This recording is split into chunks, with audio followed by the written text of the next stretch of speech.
The following voices are AI generated. We hope you enjoy the video. Okay, team and guests, let's get down to brass tacks. WWE Elimination Chamber 2025. What a night! It was like magic. So many surprises revealed and a shocking ending. It was likely executed with a degree of theatricality. And please welcome the Mario brothers, who just came back from their movie review. We're glad you joined us. It was awesome! So many big guys, so many big fights. Wahoo! Yeah, big, very big. I'm glad they didn't try to throw me in the chamber. It all seemed rather like a very large game of croquet, but with considerably more enthusiasm and less mallets. Exactly! Let's start with the Women's Elimination Chamber match. What did we think? Princess Peach would have loved to see the teamwork, but those ladies were tough. I was worried someone would fall off the top of the chamber. That looked very high. I remember the very first chamber match when Rob Van Dam crushed Triple H's throat. The strategic positioning and utilization of the chamber's structure were noteworthy. The winner demonstrated a superior understanding of spatial dynamics. I like their outfits. Everyone had colorful ring gear, and it's something Amy or Cream would wear when they're in the gym. I couldn't help but wonder if the chamber was a metaphor for the constraints of societal expectations, or perhaps just a large metal cage. All right, Alice, keep it deep. Now, the Women's Elimination Chamber was a stacked match. Belair, Bliss, Bayley, Morgan, Naomi, and Roxanne Perez, all fighting for a shot at WrestleMania. So many strong ladies. It was a very exciting. Yes, very intense. Ooh, I liked when they climbed on the walls and the shiny pods. The initial tactical positioning was disrupted by an unexpected variable. You mean Jade Cargill's return? That was a shocker. Indeed, it was as if a tempest had suddenly arrived at a tea party. Quite disruptive. Disruptive is an understatement, Alice. Cargill decimated Naomi. The calculated aggression displayed by Cargill suggests a clear intent to eliminate Naomi as a threat, a very effective strategy. It rather made me wonder about the nature of surprise. Is it a tool of riffraff or a necessary ingredient for excitement? It was definitely hectic for sure, and it changed the whole dynamic of the match. It also removed Naomi from the match.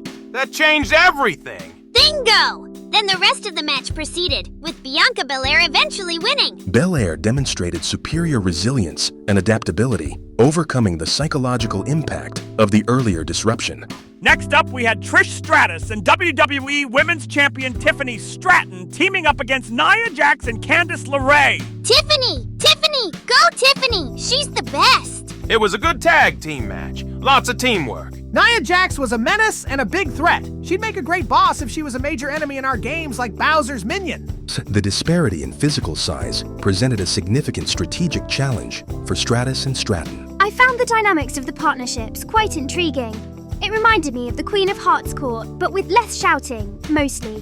Charmy, you were obviously pretty hyped for Tiffany Stratton, weren't you? She's so cool, and she has a shiny belt, and she did a flippy thing. She was a very strong, and Trish Stratus is a legend. Either one would make a great Princess Peach. I was just hoping no one would get squashed, and not the kind of squash when there's no competition. The tactical utilization of tag team maneuvers proved decisive in the outcome. The coordinated strikes and synchronized movements demonstrated a mastery of collaborative combat. And in the end, Tiffany and Trish pulled it off. A big win! Yes, Tiffany won! She's the best! It was a victory of coordination over brute force, a testament to the power of, well, teamwork. I'm surprised Charlotte Flair didn't show up and attack Tiffany Stratton, but Tiffy better keep her momentum going, or else Charmy will go on a stinging spree. Now let's talk about that unsanctioned brawl between Sami Zayn and Kevin Owens. Absolute mayhem, as we said, but the details, ooh mamma mia, the details. That fisherman's buster through the table! I thought it was over! Tables, barbed wire. I couldn't look, but I had to. That's spiky! And that blue thunder bomb! Boom! That's gotta hurt like shit. The tactical application of barbed wire as an offensive implement was a significant escalation of hostilities. The near fall following the blue thunderbomb demonstrated a high level of resilience. Bloody hell, it was a curious display of creative destruction. I wonder if they considered the structural integrity of the furniture before engaging in such forceful interactions. And then Owens with those apron power bombs, just brutal! Just like a Bowser, throwing me around like every boss battle until I threw him away in the end of my games. Apron power bombs are even worse than regular ones in the ring. They'd rattle your ancestors. Kevin Owens won, but then he tried to expose concrete to further hurt Sami Zayn. The conclusion of the match was interrupted by an external entity. In other words, a certain Viper came in for revenge. That's Randy Orton who showed up. Out of nowhere, he lays out the RKO on Owens. The Apex Predator came back after KO gave him a pile driver last year. Randy was rightfully angry at Kevin Owens, and you know what they say? Payback's a bitch! He was about to do a kick, and a really big kick, but they stopped him. A dramatic interruption coming from the same man who fought The Undertaker at WrestleMania 2 decades ago.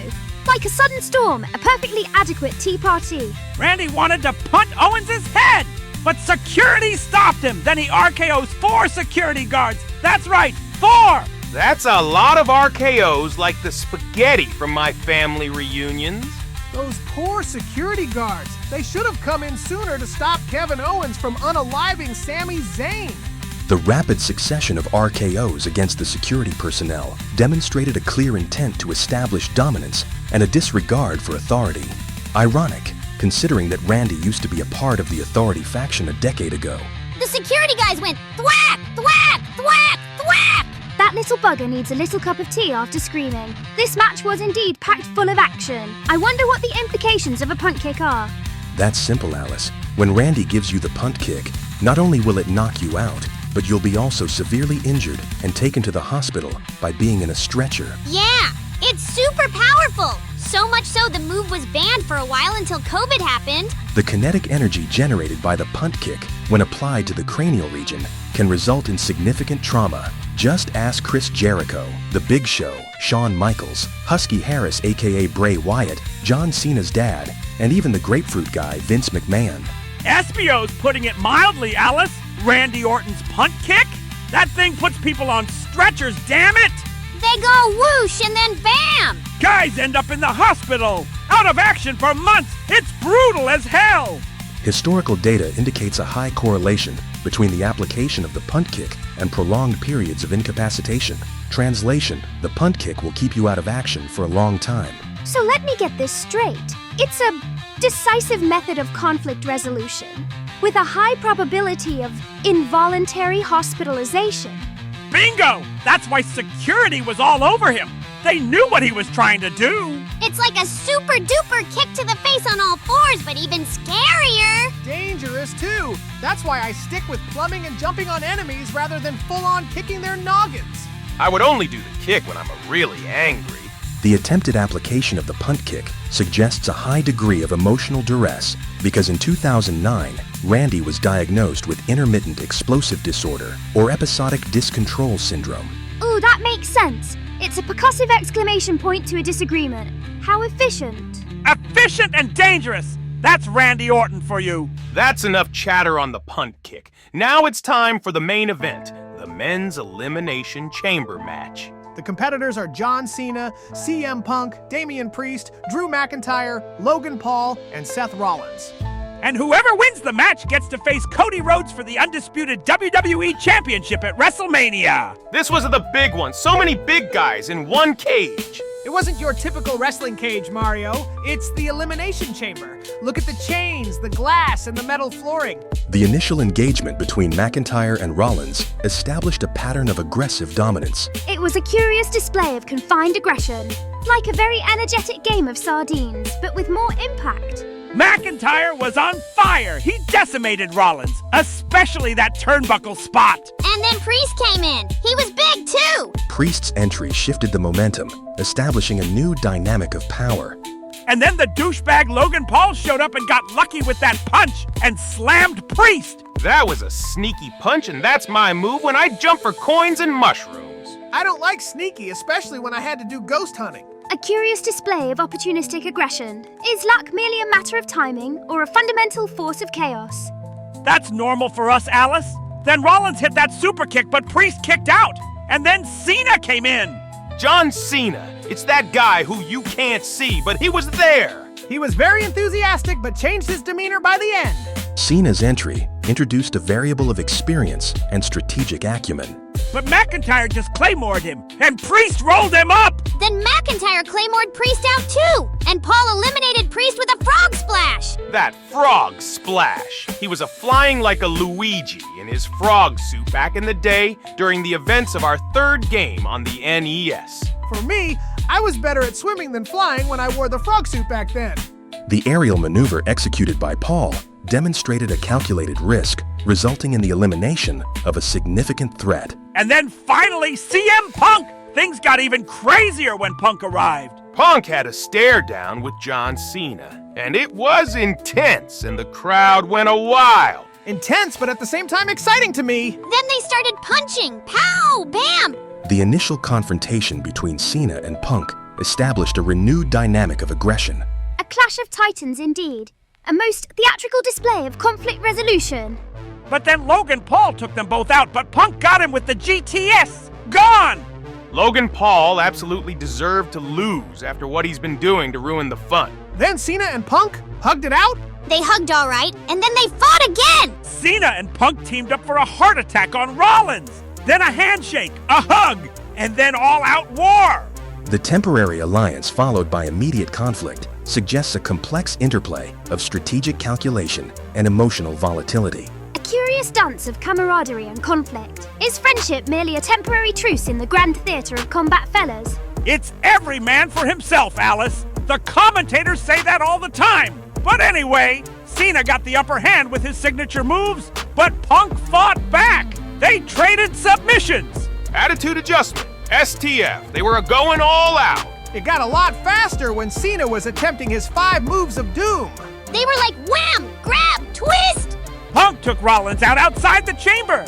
Then, Cena countered a crossbody with an attitude adjustment to a near fall. The reversal of momentum demonstrated a high level of tactical adaptability. A most dramatic counterpoint, like a sudden shift in the tempo of a silly symphony. Rollins sent Cena through a pod. Then he and Punk traded finishers, GTS and a pedigree, but they both kicked out. They just wouldn't have stayed down. I wish they would, so they'd take each other out of their misery. I love it when their finishing moves hit. It's so unpredictable on who's being eliminated. Then, Rollins with the stomp onto Punk after his elimination, and Cena with the STF and Punk passed out. John Cena won the match, and rather than fighting Punk fair, he seized the opportunity to beat Punk. You know something's off with Cena, since that's not what he would do. Wow, what a finish. John Cena's gonna face Cody at WrestleMania. It's definitely a unique match finish for Cena. The culmination of the match demonstrated a strategic convergence of offensive maneuvers, resulting in a questionable victory. But that's not the end of the show. Cody Rhodes shows up and meets Cena. And out of nowhere, 2 more men show up. Who the hell are they? It's The Rock, and for some reason, Travis Scott is with him. The Rock wanted Cody's soul, but Cody said no, and good. The Rock's verbal declaration suggests an intent to establish dominance through psychological manipulation, since he made a vague sign in Bad Blood last year. A most dramatic request. Is the soul merely a metaphor for ambition, or a tangible entity to be bartered? Like Charmy said, Rhodes said no.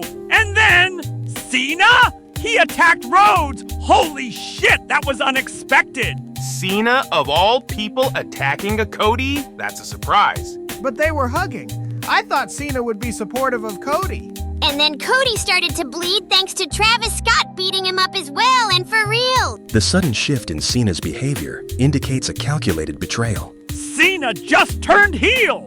And he and Travis Scott were beating Cody Rhodes, who was bleeding! But it's Cena's retirement year. I knew there was something spicy and suspicious of Cena when he won the chamber match. Now the fans are gonna boo him even more than ever, since half the audience already hated him as a good guy for nearly 2 decades. A most unexpected betrayal, like a sudden storm at a farewell celebration.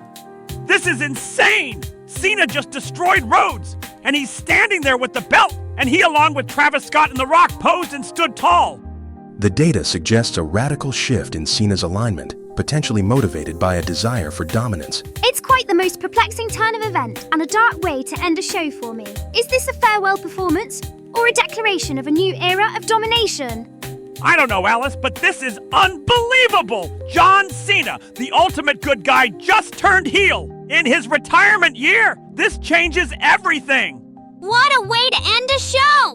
WrestleMania is gonna be bigger than ever! I thought Cody would have a routine defense against CM Punk or Drew McIntyre, but John Cena as a bad guy is fresh. I agree. John Cena hasn't been a bad guy since 2003, when he was the doctor of thugonomics. The rest of the road to WrestleMania has been a wild ride, and it'll happen right when the wedding will take place, right? I think it'll happen before the wedding. That's what 4Kids Tales told me. Now that we've finished our review and the granddaddy of them all is coming next month, how about we go out and smoke a joint again? I brought tons of snacks with me. Not a bad idea at all, Alice. Let's go to the detective agency office outside and we can smoke and have fun once again before the three-way wedding. We would go to Shrek's swamp, but he's already redoing the scenes of his 5th movie. Maybe we would again if we all review one of his movies at some point, along with the hedgehogs. I'll write that down, Charmy. That should be the end of our video, ladies and gentlemen. Elimination Chamber is finished, and WrestleMania is coming up soon, and around the same time as the three-way wedding. I can't wait for more videos with you and every Sonic, reviews, skits, and even gameplay. Luigi and I will be at the wedding, and we could help those ladies from Arendelle with the catering since we are servers at the Italian Stallion. Absolutely, Mario. Be sure to give this video a like, comment, subscribe, and share. Remember to click on the bell so you won't miss new videos, and we got so many of them on the way. Check out the previous videos as well. And spread the word. Follow us on Instagram, TikTok, and Twitter. Yes, we still call it Twitter. Stick around and stay tuned for more new videos. Shadow and the future wedded hedgehog couple Sonic and Amy will be making their gameplay video next time. We'll see you all next time. Peace out and rock on. Also, Smoke weed every day. This has been Juan CL Productions. The end.